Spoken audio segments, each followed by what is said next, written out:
Hey, Woodhound. So just wanted to jump in here. It's a new year, so I figured I would try something a little different, a little something new in the format of this video. I always have a lot of questions that I get asked in comments, and I don't always get a chance to reply to all the comments. I have the Friday night live stream where I do have an opportunity to reply to questions that are asked on the live stream, but not everyone is able to attend the Friday night live streams. So what I thought I would do in this video was I thought I would just kind of have a way for you guys. I wanted to be able to give those that weren't able to attend a live stream an opportunity to ask questions. So what I thought I would do is, while we're watching me fill these IBC totes up, I would take some, I just picked out a few random comments that I hadn't been able to answer yet. I pulled those out. Going forward, what I want to do is I want to take questions and comments from this video right here. I'll select a few, and then I'm going to use those in next week's video to answer and respond to. So like I said, let's jump back over there to the stacking of the wood in the IBC totes. And what I'll do is I'll jump on here, and that way I could just kind of talk and, like I said, answer some comments that I have already picked out. And this stuff that I'm stacking right here in the IBC totes, this is all of the red pine that Amanda and I split on before Christmas. So it's all still piled. It was all still piled up back there. I needed to get it. A lot of this bigger stuff I plan on using for my personal use in the boiler, maybe next year or the year after. So I figured the IBC totes are how I bring a lot of my wood into the woodshed. So I'm going to just take this pine and fill up the IBC totes. And I did get a lot of questions and comments. I did a video of this on Facebook as well, and a lot of people were wondering like why I was burning pine. And the one thing with this stuff is that A, it was dropped off for free. B, pine isn't a bad wood once you season it, especially for the early and late burning seasons. So like when I'm not needing a lot of heat, like in the beginning of October, middle of October, and then in the spring, March, April, May, sometimes pine, like I said, it's not a bad wood to burn.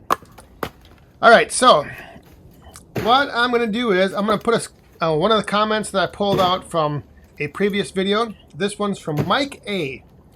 Too bad you don't have ramps or something. Could just drive in and dump. Happy New Year to you and yours. So what he's referring to is the video, I think, where I was bringing wood into the woodshed and kind of refilling it. Yeah, I don't have a way to really drive in to the shed. And the other thing is that even if I had, even if I could drive in there, the bucket actually isn't wide enough to fit past the boiler. So the boiler sticks out about 4 inches too far. If I would have known when I put that boiler there that eventually one day I'd have a tractor, I probably would have maybe moved it over, but it's just the way it is. So that's why, yeah, I can't really drive in and dump with the bucket. Our next comment or question is from Todd Kiesling. I believe that's how you say it. And I apologize if I do ever bring any of your comments onto the screen and give you a little shout out here. If I don't pronounce your name right, I apologize for that. But he says, and this was a video before New Year's Eve, I asked about New Year's resolutions. And he says, goal for 2022 is to finish bucking and splitting a 26-inch diameter red oak and prep stacks for next year's winter sales. Minus 16 today here, minus 16 in our part of Minnesota. It will wait. And wow, that, first of all, that is a big chunk of wood, 26-inch diameter oak. The other thing is that, yeah, it was this past weekend, it was really cold here as well. We were, I think, down in the negative, I think it was negative 12, and it had a feels like temperature of like minus 23 or something crazy like that. I don't know, it was cold. And I agree with you. When it's too cold, when it's that cold, I mean, it's just, you can be out there doing stuff, but it's pretty miserable. So you're better off to just, I think, wait for a warmer day, wait for nicer weather, and then get after it. Next one we have here from our good friend over there in Minnesota, Larry Cluck Outdoors. He said, nice going on the snow, nice load of wood. I hope you liked the cold weather I gave you. And that was in reference to my last video, plowing the snow off and getting that load of oak dropped off. And yes, Larry, I actually did not enjoy that cold weather you sent over. So next time you can just keep it over there. It was cold, like I said, all weekend long, just freezing. All right, and by the way, that video, I'll be showing you guys how much wood I've actually burned through. It's way more than I thought. All right, next we have Julian Hallett, I think. Can you confirm the length of your wood approximately and the dimensions of your bags? Thanks. And I believe this was a comment off of one of my videos where I was showing bundling and putting wood into a bag. The length that I always try to have almost all my firewood at is 16 inches. If I know it's going to be for the boiler, I might cut it a little longer, 20, 22. But everything that I sell, I try to have as close to 16 inches in length as possible. The bags are, I believe, 22 by 24 inches. So they're 22 inches wide and 24 inches tall or deep. But yeah, 16-inch splits as close to, I mean, some of the wood I have is 14, 15, some of the, 17. If it gets over 17 and close to 18, I try not to do that. Then I try to use that for the boiler. Everything I sell, 16 inches, and the bags I use are 22 by 24.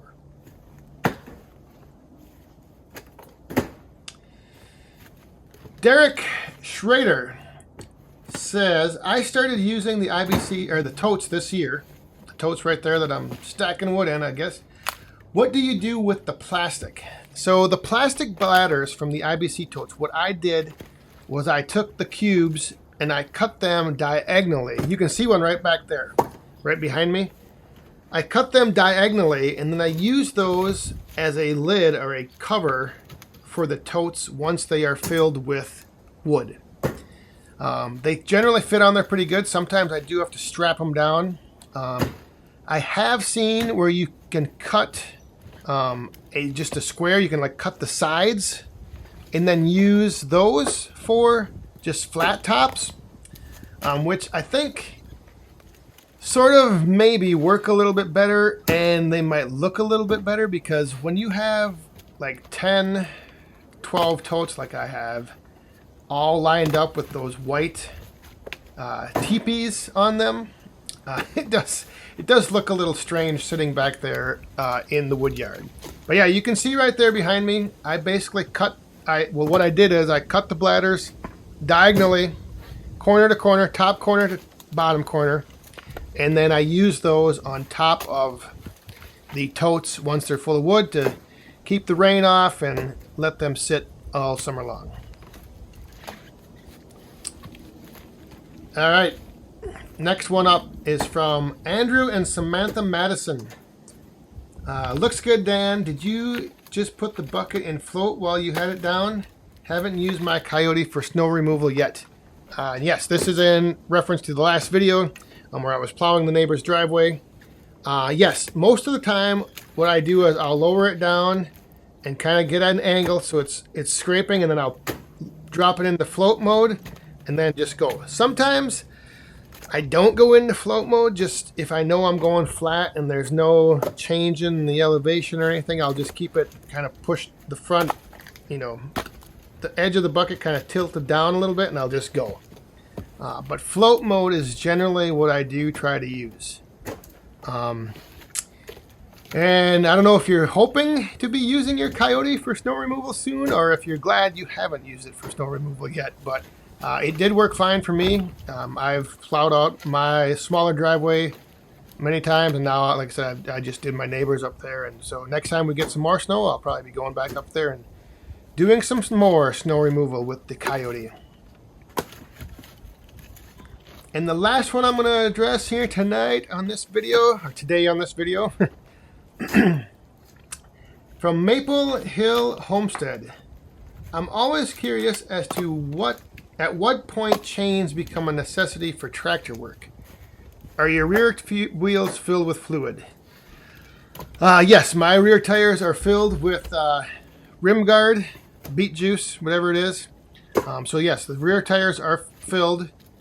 And I think the whole thing with chains is depending on the type of terrain you're going over. So like if you're in the forest and you have like snow and just material underneath your tires where it's harder to get traction, I think that's where the chains can really help.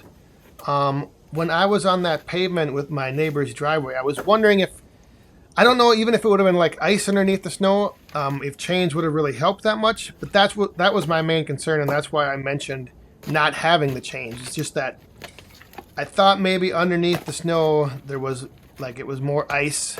It wasn't, luckily.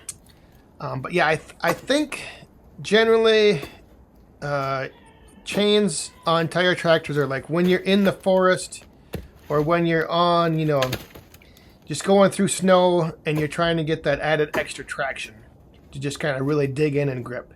GP Outdoors has some good videos on his chains for his tractor that he uses and why he uses them and what brand, what make. So check him out if you haven't already.